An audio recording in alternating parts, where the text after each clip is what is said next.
It was a unique experience for me coming from not an IT background and to a role which was very niche.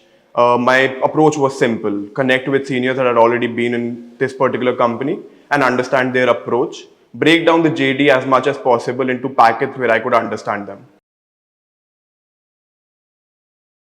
FORE has this amazing data repository known as Book of Knowledge.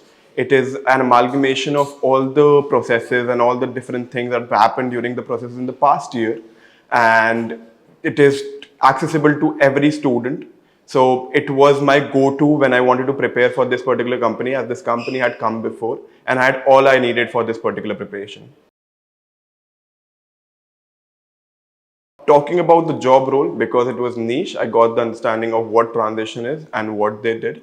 Talking about a skill point of view, I was fortunate enough to got to know about Power BI. I got to polish my already skills of relationship management. And talking about the industry perspective, it was my first time in IT industry. And as a person who is aspiring to be in IT industry, it was the perfect exposure for me. Thank you.